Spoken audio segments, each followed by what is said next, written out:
Tramita na Câmara Municipal de São Paulo um projeto de lei, digamos assim, polêmico. Polêmico é o mínimo que eu posso dizer sobre esse PL. Bom, o projeto de lei é de autoria do vereador Fernando Holliday, um estreante não só na política, como no próprio Poder Legislativo. Holliday, quem conhece a história dele, é uma história bonita, uma história de superação. Ele começou a ficar conhecido pela participação nos movimentos de rua, mais notadamente nos movimentos pró-impeachment da ex-presidente Dilma Rousseff. Pois bem, entrou na política, estreante, foi um dos vereadores mais bem votados do município de São Paulo. Acredito que ele é um jovem idealista e com bons propósitos, porém, o seu projeto de lei é data vênia, vereador, um absurdo em vários sentidos, e eu vou explicar por quê. Bem, projeto de lei é o projeto de lei 352/2019. Vocês podem procurar que existe, que já está disponibilizado na íntegra o PL do Fernando Holliday. Ele se propõe a criar medidas de apoio à mulher gestante e também à preservação da vida. Até aí, né, artigo 1º, tudo bem, nota 10.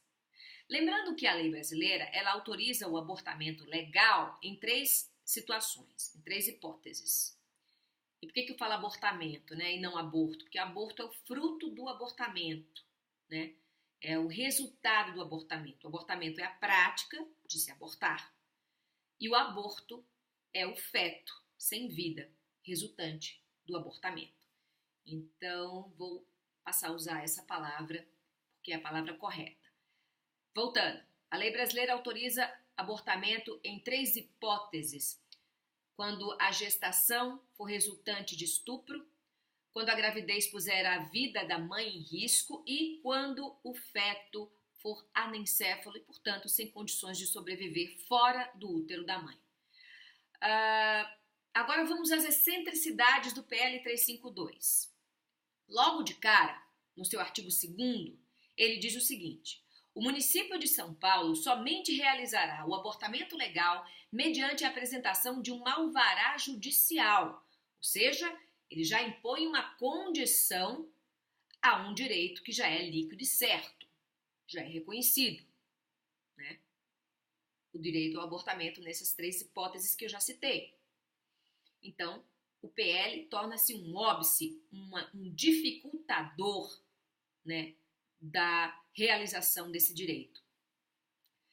Ainda no parágrafo 1º desse artigo 2º do projeto de lei 352/2019, ele diz que a decisão do juiz, alvará do juiz, deverá ser submetida à Procuradoria-Geral do município para que os advogados públicos possam oferecer recurso no intuito de suspender ou cassar o alvará de abortamento.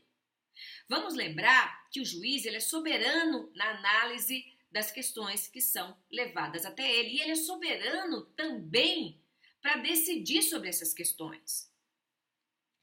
Uma ordem judicial, uma sentença judicial, só pode ser revista por um grupo de juízes, não de procuradores, não de advogados. Portanto, submeter a decisão judicial, a decisão do Poder Judiciário, a procuradores, advogados, na verdade, do município, seria subverter a lógica do direito, vereador Fernando Holliday. Acho que o senhor foi mal assessorado aí na Câmara Municipal de São Paulo. Porque os absurdos desse PL se seguem. Pensemos na seguinte hipótese. Depois de a mulher conseguir seu alvará de abortamento, depois de ela esperar que os procuradores entrem com recurso da decisão do juiz, suponhamos que a decisão inicial, ou seja, a autorização do abortamento, seja mantida. Imaginemos agora que depois de tanto tempo de espera, essa mulher em sofrimento, porque ela está em sofrimento, se ela está entre essas 3 hipóteses de abortamento legal, ela está obviamente em sofrimento, porque ou ela foi estuprada e está grávida do seu estuprador, do seu algoz, ou ela corre risco de vida ou ela está carregando dentro de si um feto que não subsistirá, que não sobreviverá depois do parto. Bom, pensemos que essa mulher, depois de tanto tempo, essa mulher em sofrimento, depois de tanto tempo, tentando aí o seu alvará de abortamento legal,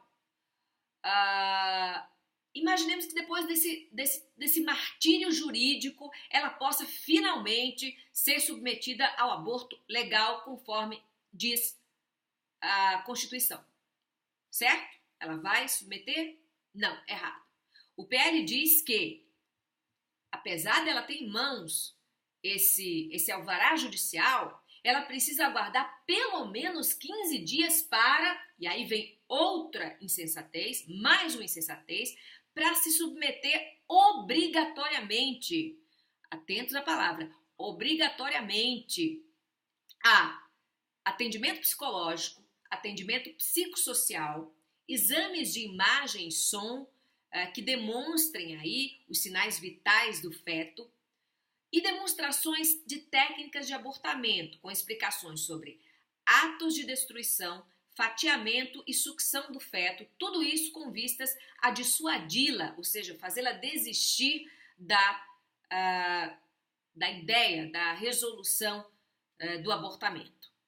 Sinceramente, vereador, para uma mulher grávida, já em sofrimento, por essas razões que eu já elenquei, eu diria que essa maratona de procedimentos é, no mínimo, desumana. É uma verdadeira tortura psicológica.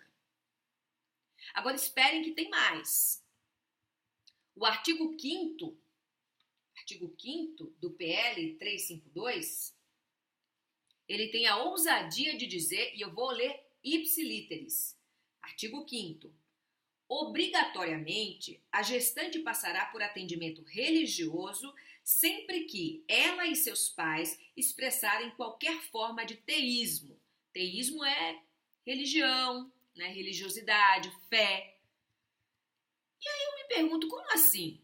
O Estado é laico, mas vai ter que prover atendimento religioso às gestantes? É isso? Como assim? Toda mulher grávida será obrigada a ter atendimento religioso? Não é uma opção? A religiosidade tem que ser imposta? E se ela não quiser esse apoio religioso? Bom, o projeto de lei não fala em sanções, não fala em penalidades nessas hipóteses, né, de recusa. Mas não deixa de ser surreal. Só que ainda tem mais. Eu vou ler agora o artigo 6º